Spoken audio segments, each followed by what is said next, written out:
بسم اللہ الرحمن الرحیم ایاک نعبد و ایاک نستعین۔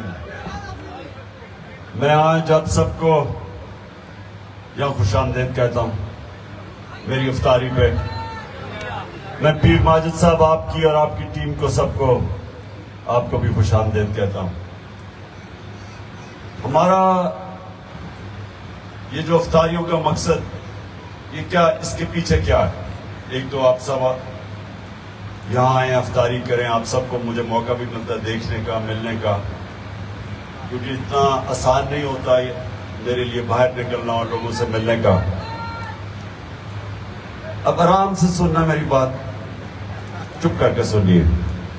میرا کوشش یہ ہے کہ آپ سب کو میں آپ کی تربیت کروں، کیونکہ آپ میرے کارکن ہیں، اور میں جو چاہتا ہوں کہ میرے کارکن سب لیڈر بن جائیں، یا آپ سب لیڈر بن جائیں۔ اور میں آپ کی تربیت ایسے کرتا ہوں کہ آپ کو سمجھاؤں لیڈر ہوتا کیا ہے، اور آپ یہ سارے جتنے بھی یہاں لوگ بیٹھے ہیں، آپ وہ لوگ ہیں اللہ جن کو کہتے ہیں میری سب سے عظیم مخلوق، اشرف المخلوقات، وہ مخلوق جس کے سامنے اللہ نے فرشتوں کو حکم کیا کہ ان کے ساتھ اس انسان کے سامنے جھکو، اور پھر جب ابلیس نے کہا کہ میں آگ کا ہوں اور یہ مٹی کا، میں نہیں جھکتا، تو اللہ نے فرشتوں کو کہا کہ تمہیں بھی نہیں پتا میں نے کتنی صلاحیت دی ہے اس آدم کو، اور ہم سب کو بھی نہیں، زیادہ تر ہم لوگوں کو پتہ ہی نہیں چلتا کہ اللہ نے ہمیں کتنی صلاحیتیں دی، ہماری زندگی نکل جاتی کیونکہ ہمیں پتہ ہی نہیں چلتا۔ تو جو آپ کو سمجھنا ہے اسلام کا،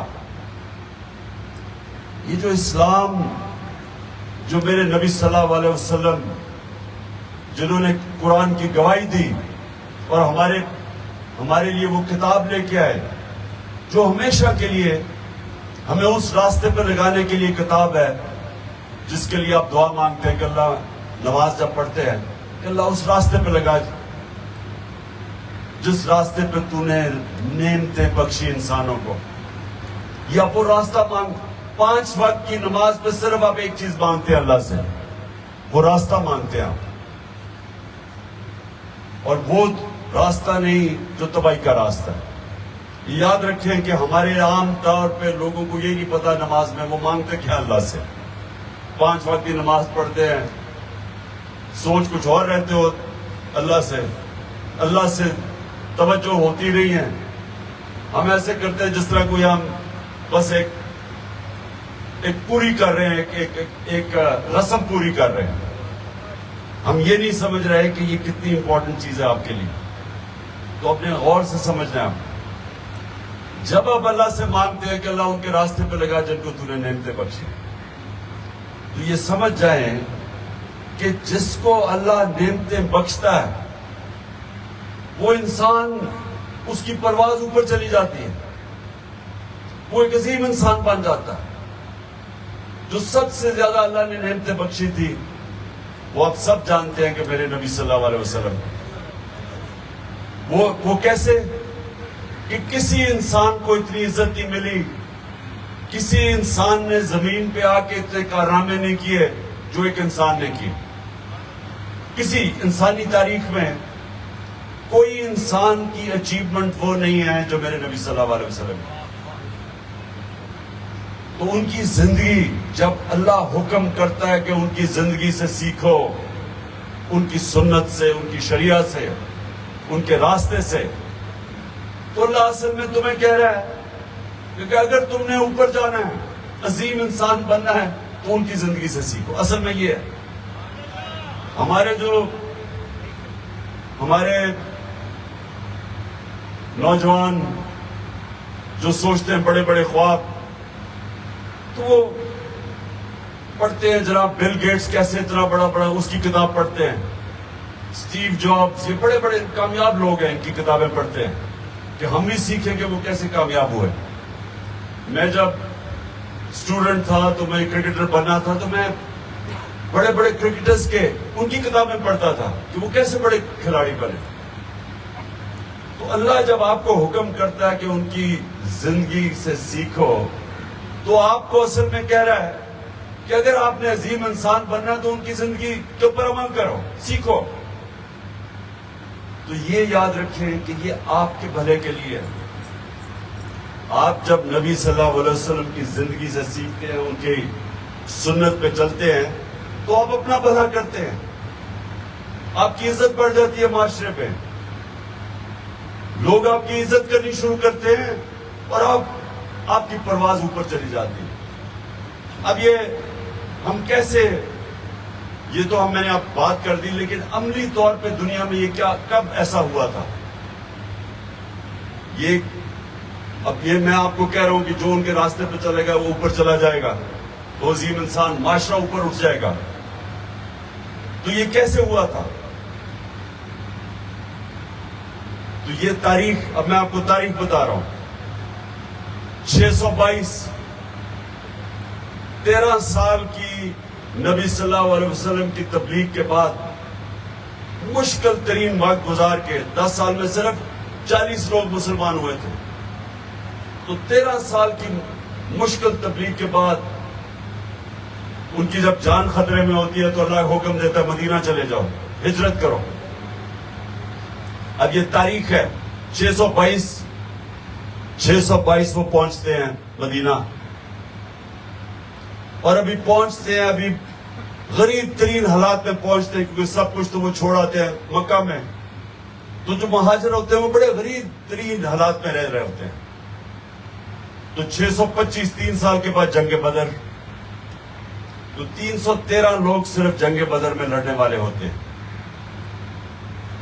اور 625 دونوں طرف دنیا کی بڑی سپر پاورز تھی. 2 سپر پاور, ایک پرشین ایمپائر اور دوسری طرف رومن بیزنٹائن ایمپائر. اب یہ بھی تاریخ کا حصہ ہے. جو دنیا تھی بٹی ہوئی تھی 2 بڑی بڑی پاورز کے نیچے, اور یہ تاریخ کا حصہ ہے کہ 636 میں 11 سال کے بعد, بدر کے جنگ بدر کے 11 سال کے بعد, یہ ورلڈ ہسٹری میں, دنیا کی تاریخ میں لکھا ہوا ہے کہ رومن ایمپائر سپر پاور 11 سال کے بعد یارموک کی جنگ میں خالد بن ولید کی مسلمان فوج کے سامنے گھٹنے ٹیک دیتے. یہ تاریخ کا حصہ ہے. اور اگلے سال قدسیہ کی جنگ میں مسلمانوں کے سامنے دوسری سپر پاور گھٹنے ٹیک دیتی. اب یہ سنیں, اب اپنے سوال پوچھیں کہ کیا ہوا تھا؟ وہی عرب تھے جن کی حیثیت ہی کوئی نہیں تھی, ان کو کوئی پوچھتا نہیں تھا. 2 سپر پاور کے بیچ میں ریگستان میں جس میں پاس بندہ علاقہ تھا, ادھر وہ تھے. تو وہ اس لیے نہیں پوچھتے تھے کہ وہاں تو کچھ تھا ہی نہیں. امیر ترین علاقہ تو ادھر تھا, پرشین ایمپائر اور دوسری طرف رومن ایمپائر کے نیچے. اب یہ تاریخ کا حصہ ہے کہ وہ کیسے وہی لوگ چینج ہوئے, انہی لوگوں نے دنیا کی امامت کی. تاریخ کا حصہ ہے. ایک کتاب ہے, بڑی مانی ہوئی کتاب ہے گبنز کی, ورلڈ ہسٹری. اس میں وہ لکھتا ہے کہ یہ کیا ہوا ہے, ایک دم کہیں سے یہ لوگ آئے اور انہوں نے دونوں پاورز ان کے سامنے گھٹنے ٹیک گئی. تاریخ کا حصہ ہے, لیکن ان کو سمجھ نہیں آتی یہ ہوا کیا. اور افسوس یہ ہے کہ ہمیں بھی یہ سمجھ نہیں آتی. ہم نے بھی اس کے اوپر تجزیہ نہیں کیا کہ یہ ہوا کیا تھا, کیا ہوا تھا. پوچھنا اپنے آپ سے کہ کیسے وہی لوگ, جو اب میں پھر سے آپ کو ادھر آتا ہوں کہ اللہ نے آپ کو اشرف المخلوقات بنایا, سب سے عظیم مخلوق. جب فرشتوں کو کہا تمہیں بھی نہیں پتا کہ میں نے کتنی صلاحیت دی ہے انسان میں. اور پھر اور اسی کو مولانا رومی جو مجھے بڑی اس کی چیز پسند ہے وہ کہتا ہے اللہ نے جب تمہیں پر دیے ہیں کیوں زمین پہ چونٹیوں کی طرح رینگ رہے ہو؟ کہ جو پر انسان کو ملتے کیسے؟ اب وہ جو آپ نماز میں 2 راستے مانگتے ہیں اللہ ان کے راستے پہ لگا جن کو نعمتیں بخشی، وہ نہیں جو تباہی کے راستے پہ چلے گئے. تو یہ جو 2 راستے ہیں، ایک ہے آپ کی عظمت کا راستہ، دوسری آپ کی تباہی کا راستہ. دوسرے راستے میں باوجود کہ اللہ نے ہمیں پر دیے وہ انسان چونٹیوں کی طرح رینگتا ہے. اور جو مشکل راستہ، یہ یاد رکھیں آپ جو مانگتے ہیں سیدھا راستہ، مشکل راستہ ہے کیونکہ وہ نبی صلی اللہ علیہ وسلم کا راستہ ہے. ان کی زندگی آسان نہیں تھی، مشکلوں آخر تک ایک کے بعد دوسری مشکل آتی تھی ان کی زندگی میں.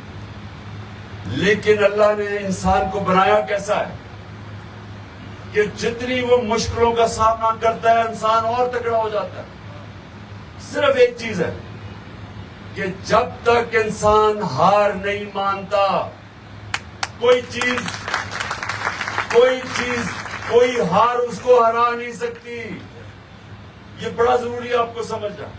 لیکن ہار وہ نہیں مانتا، خاص طور پہ وہ انسان جس کے اوپر اللہ پہ وہ ایمان رکھتا ہے. وہ جب میدان میں نکلتا ہے وہ کہتا ہے اللہ جو بھی میرے پاس سامنے مشکلیں آئیں گی میں اس کا مقابلہ کروں گا. ہار نہیں مانتا. یہ جو آپ کو سمجھنے کی بات ہے اوپر جانے کا، میں آپ کو بتا رہا ہوں آپ کی لیڈر آپ کیسے بنیں گے. لیڈر آسان راستہ لے کے نہیں بنتا، کیونکہ وہ جب آپ نبی صلی اللہ علیہ وسلم کا راستہ مانگتے ہیں تو آپ تو ان کی زندگی دیکھ رہے، جب سے نبوت ملی اور جب وہ دنیا سے گئے وہ مشکل راستے تھے. وہ ہر وقت ان کو مشکلوں کا سامنا کرنا پڑا، لیکن مشکلوں نے ان کو طاقت دے دی. جب آپ مشکلوں کا سامنا کرتے ہیں آپ اور طاقتور ہو جاتے ہیں. اللہ نے آپ کا جسم ایسا بنایا، ہمیں ایسا بنایا انسانوں کو کہ جب ہم آرام کی زندگی گزارتے ہیں، جب ہماری زندگی میں چیلنج کوئی نہیں ہوتا، انسان ایسے ہوتا ہے بوڑھا ہونا شروع ہو جاتا ہے. جب انسان کی زندگی میں مشکلات یا چیلنجز ختم ہوتے ہیں وہ بوڑھا ہو جاتا ہے. کئی لوگ آپ دیکھیں گے گورنمنٹ سروس میں جاتے ہیں، ریٹائر ہوتے ہیں، جیسے ریٹائر ہوتے ہیں بیچارے ایک دم ضعیف ہو جاتے ہیں. جب زندگی میں آپ کا چیلنج ہی ختم ہو جاتا ہے، یا یہ آپ آزما لیں اپنے جسم سے، آپ ایکسرسائز کرنا چھوڑ دیں آپ کا جسم کمزور ہونا شروع ہو جائے گا. آزما کے دیکھ لیں. آپ ایکسرسائز کریں، آپ بوڑھے بھی، آپ کی عمر بھی بڑھتی جائے گی اور آپ کو اللہ بوڑھا نہیں کرے گا کیونکہ آپ نے اپنے جسم کو ایکسرسائز کرتے ہیں. اسی طرح جب ذہن ہے، جتنے آپ چیلنجز ذہن کا لیتے رہیں گے اتنا آپ تکڑے ہوتے جائیں گے. روزوں کے اوپر ایک ریسرچ میں پڑھ رہا تھا، مغربی ایک اخبار نے ریسرچ لکھی روزوں کے اوپر. اس نے کیا کہا؟ اس نے کہا اللہ نے انسان کا جسم ایسا بنایا ہے جب وہ جسم کو مشکلوں میں ڈالتا ہے تو اللہ نے جسم کے اندر ایک ایسی چیزیں، ایسے کیمیکلز ہیں وہ آ کے پھر لڑتے ہیں جسم کو کی حفاظت کرنے کے لیے.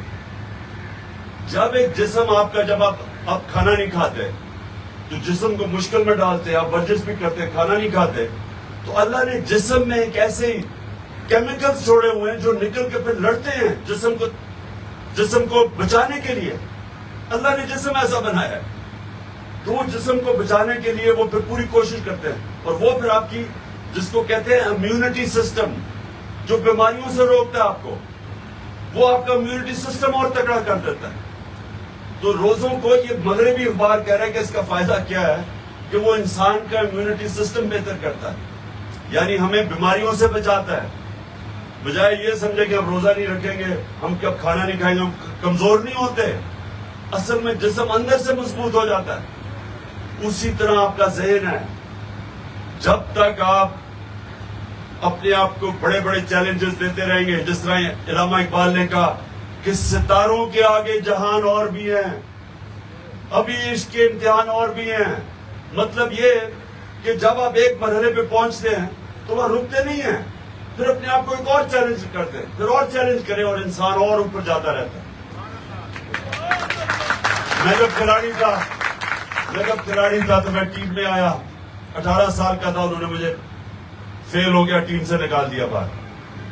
4 سال لگے مجھے واپس ٹیم میں آنے میں.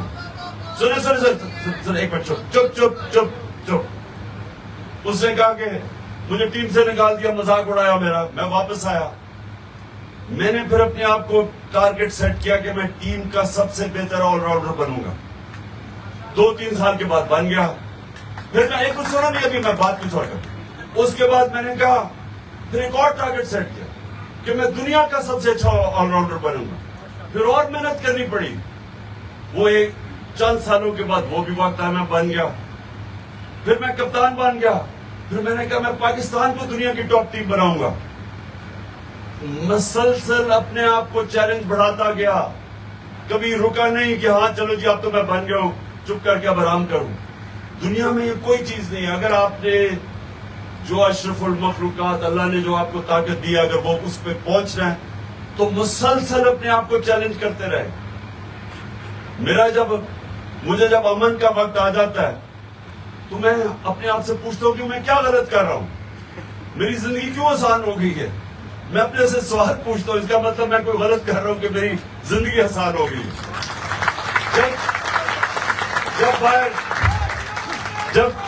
جب باہر ٹیئر گیسے اٹیک شٹیک ہوتے ہو تو میں پھر تکڑا ہو جاتا ہوں. میں کہتا ہوں اب میں کچھ ٹھیک کر رہا ہوں کچھ. میں یہ سمجھتا ہوں کہ ہاں اب میں زندگی میں چیلنجز لے کے آگے بڑھ رہا ہوں. تو آپ نے بھی زندگی سے دیکھیں, کبھی مشکل وقت سے گھبرایا نہیں کرتا مسلمان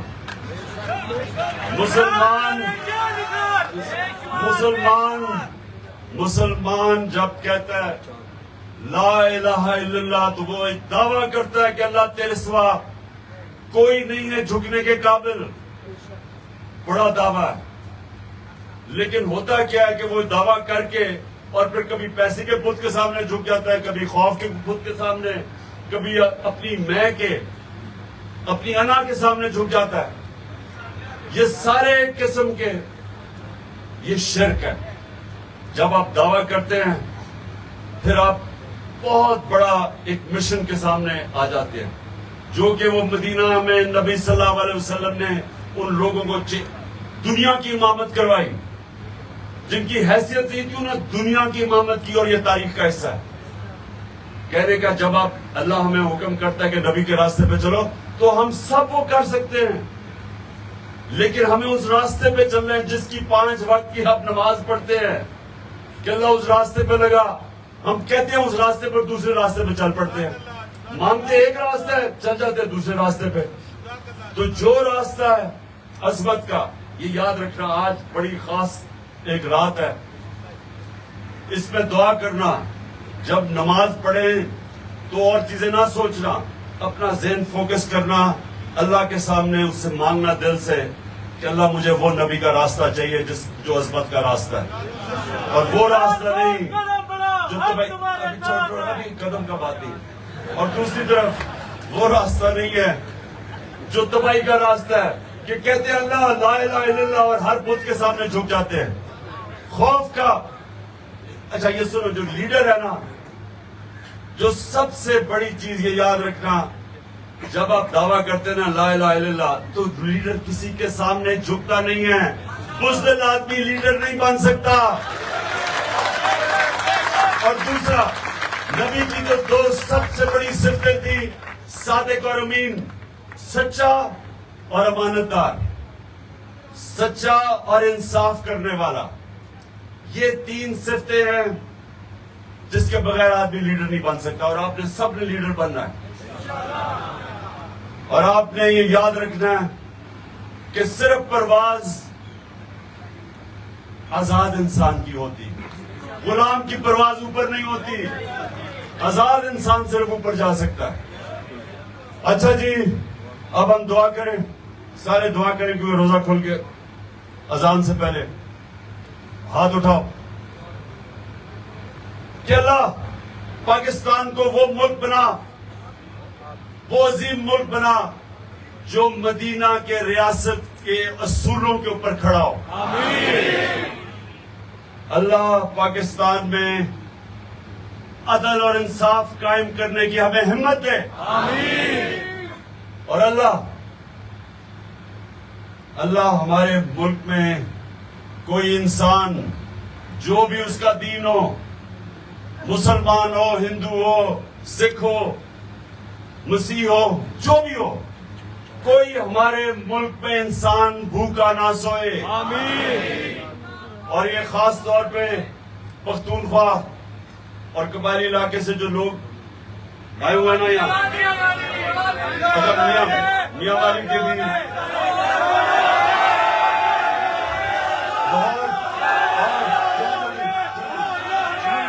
جنگ اور میاں والی سارا یہاں آگے، گجرات اور لودرا، آئی ڈی ایف بھی ہے۔ ہاں آئی ڈی ایف کو میں آج خاص طور پہ آج خراج تحسین پیش کرتا ہوں، آئی ڈی ایف کو، ہمارے ڈاکٹرز کو، جو آپ نے مشکل وقت میں لوگوں کی مدد کی، ساروں میں کی۔ اور خیبر پیچھے ہے، ہمارا خیبر۔ اچھا سوشل میڈیا ٹیم، آپ کو بھی خراج تحسین، یہ پکڑ کے اٹھا رہے ہیں سوشل میڈیا کی ٹیم، فکر نہ کرو، تھوڑی دیر کے بعد ٹھیک ہو جائے گا۔ احمدآباد۔ اچھا جی، آخر میں کہ اللہ ہمارے پاکستان کو وہ ملک بنا جو دوسرے ملکوں سے پاکستان میں لوگ نوکریاں ڈھونڈنے آئے۔ آمین۔